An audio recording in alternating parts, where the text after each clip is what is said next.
கொடியாய், கிளையாய், இலையாய், மலராய், தரையில் தவழும், படரும், விரியும் ஓர் உயிர் ஓவியமாக உருவாக்கப்பட்டுள்ளது கோயம்புத்தூர் செம்மொழி பூங்கா. கடந்த 2010ஆம் ஆண்டு நடைபெற்ற உலக தமிழ் செம்மொழி மாநாட்டில் அன்றைய முதலமைச்சர் முத்தமிழ் அறிஞர் டாக்டர் கலைஞர் அவர்கள் கோயம்புத்தூரில் செம்மொழி பூங்கா அமைக்கப்படும் என்று அறிவித்திருந்தார். கோவையில் இந்த மாநாட்டை நினைவு என்றென்று நிலத்திற்கு செய்யக்கூடிய செம்மொழி பூங்கா அமைக்கப்பட வேண்டும்.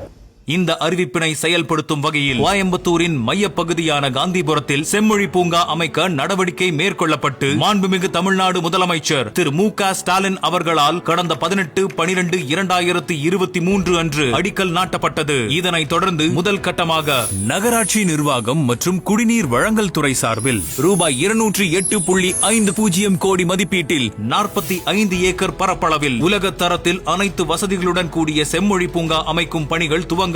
மாண்புமிகு தமிழ்நாடு முதலமைச்சர் அவர்களின் நேரடி கண்காணிப்பில் பணிகள் செய்து முடிக்கப்பட்டுள்ளது. இங்கு வருகை தரும் பொதுமக்கள் மனமகிழ்ச்சி, கற்றல், ஆரோக்கிய பராமரிப்பு, தூய்மையான சுற்றுச்சூழல் உள்ளிட்ட அனைத்தையும் ஒரு சேர பெற வேண்டும் என்ற நோக்கத்துடன் இயற்கையோடு இணைந்த முறையில் உருவாக்கப்பட்டுள்ள இந்த செம்மொழி பூங்காவில் நீர்வீழ்ச்சியுடன் கூடிய நுழைவு வாயில், சங்க இலக்கியங்களில் இடம்பெற்றுள்ள செண்பக மரம், கல் இலவு, மிளகு மரம், கடல் திராட்சை, குங்கும மரம் உள்ளிட்ட அரிய வகை மரங்கள் மற்றும் செடிகளை கொண்டு செம்மொழி வனம், நறுமண வனம், ஐந்திணை வனம், நலம் தரும் வனம், மலர் வனம், புதிர் வனம், நிழல் வனம், 1000ற்கும் மேற்பட்ட ரோஜா வகைகளை கொண்டு ரோஜா தோட்டம், மூலிகை தோட்டம், மகரந்த தோட்டம், நீர் தோட்டம், பாறை தோட்டம், மூங்கில் தோட்டம், நட்சத்திர தோட்டம், பசுமை வனம் உள்ளிட்ட பல வகையான தோட்டங்கள் 38.69 ஏக்கர் பரப்பளவில் அமைக்கப்பட்டுள்ளது. இந்த தோட்டங்களின் பெயர்கள் தனித்துவமான முறையில் பொதுமக்களுக்கு காட்சிப்படுத்தப்பட்டுள்ளது. மேலும் QR கோட் பயன்படுத்தியும் இந்த தோட்டங்களில் உள்ள மரம் மற்றும் செடி வகைகளை பற்றி தெரிந்து கொள்ளும் வசதி செய்யப்பட்டுள்ளது. தமிழ் பண்பாட்டின் முக்கிய அடையாளமாய், தமிழ் இலக்கியங்களில் முக்கிய அங்கமாய் திகழும் கடையேழு வள்ளல்களான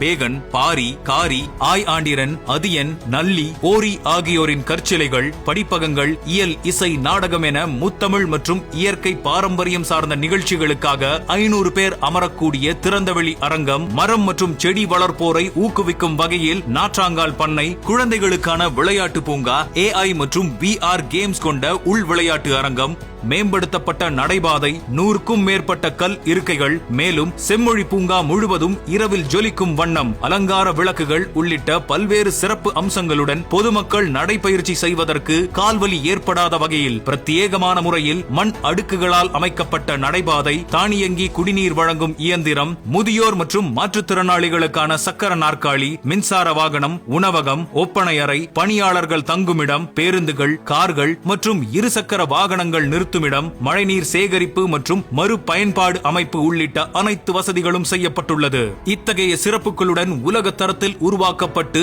அனைத்து தரப்பு மக்களும் பயன்படுத்தும் வகையில் பசுமை சுற்றுலா தளமாக திகழும் முத்தமிழ் அறிஞர் டாக்டர் கலைஞர் அவர்களின் கனவு திட்டமான செம்மொழி பூங்காவை மக்களின் பயன்பாட்டிற்காக திறந்து வைத்த மாண்புமிகு தமிழ்நாடு முதலமைச்சர் அவர்களுக்கு நெஞ்சார்ந்த நன்றியை தெரிவித்துக் கொள்கிறோம்.